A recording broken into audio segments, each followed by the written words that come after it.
What is going on, everybody? This is Striker welcoming you. Yep, welcoming you to a video that is a day late. I made mention of it in the next video that you will see, but I had some plans and stuff. I had things going on. I got real tired, and I didn't want to record. But obviously, you can see I'm in character because I'm wearing my my UPS shirt. Right. So today I'm going to talk about 5 things that I hate delivering. Right. This has nothing to do with UPS or anything like that. Like, shout out to the company for giving me a job and all that. It's great stuff. Right? But there are 5 things that I can come up off the top of my head of things that I just absolutely hate having to be responsible for when delivering. And if it happens on your route, it happens on your route and you get the packages, you just gotta suck it up. But that doesn't mean I have to like it, right? I can still not enjoy delivering these things. So these are in no particular order. All right, they're just 5 things that I absolutely hate delivering, and I'll explain a little bit why, and some of them are gonna be a little bit more obvious than other ones. But anyways, so the first one is just anything that is oversized and heavy.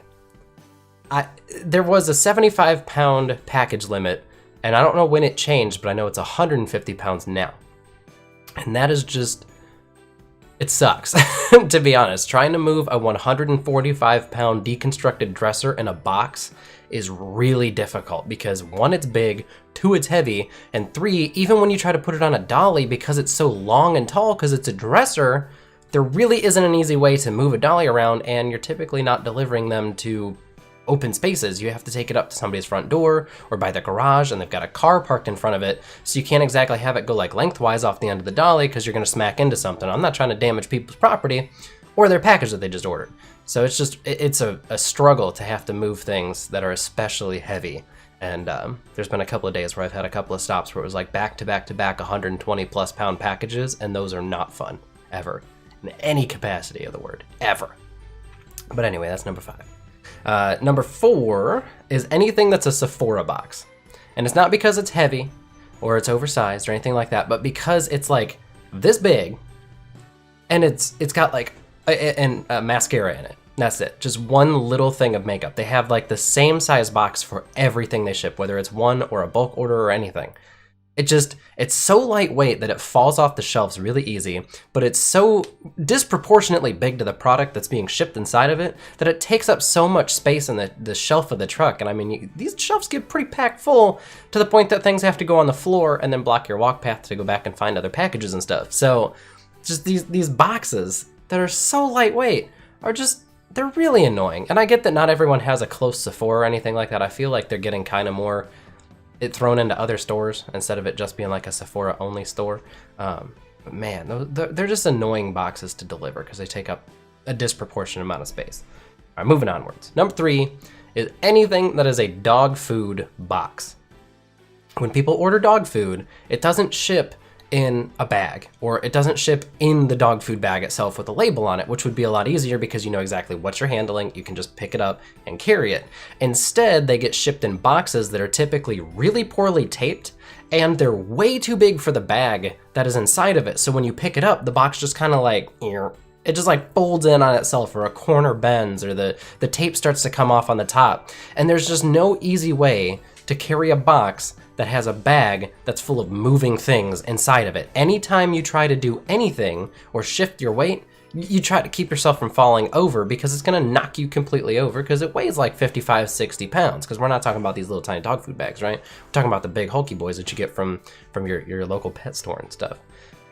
But again, that kind of goes back to like the dressers and stuff, the bigger, larger stuff, is it is a heavier package, so you have to kind of decide whether it's worth it to carry it up off the truck yourself or to put it on the dolly just to walk it 20 feet up to somebody's front door. So yeah, I don't really like dog food bags per chance, you know.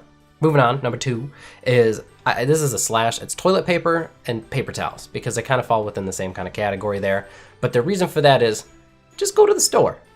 Like, who doesn't have a store that they can just travel to within like 10 to 15 minutes to buy toilet paper or paper towels? Why am I having to deliver that? Just go to the store. Anyways, short and sweet. And then the last one, number 5 here, is tires.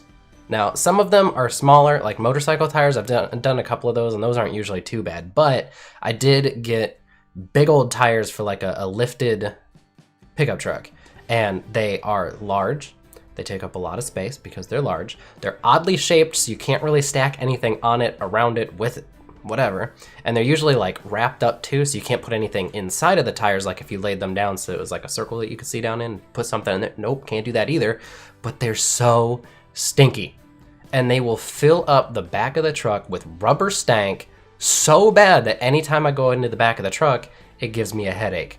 And then usually, of course, it has to be the last couple of stops is when I can get those tires out of my car instead of it being the first 10 stops or 20 stops or whatever. No, they're there for 8 hours, 9 hours, 10 hours in the back of the truck, waiting until right at the end of the route.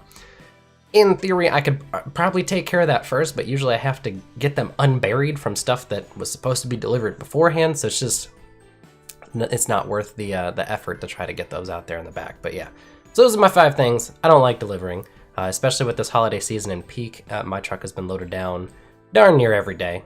I have had a couple of nice, easy days, or I'll have one that's a bunch of stops, but there's only like 1 or 2 packages at most for every single stop, so you can pretty much go through those quick. But yeah, I've come across quite a number of things that have been not very, very friendly to me as your delivery professional, right? But anyways, that's today's video. Hopefully you guys enjoyed me complaining slightly. Tried to keep it a little bit more tame. Like I said, nothing against UPS or anything. I just bought these specific packages, which are going to happen no matter what. Sorry I didn't get this video up to you guys yesterday, but the double upload hopefully will make up for it. So yeah, have a good happy holiday season. For those of you who celebrate Christmas, Hanukkah, or whatever else that's out there, have a good one of those. So thank you so much for watching. Have a great day, everybody, and I will see you all next time.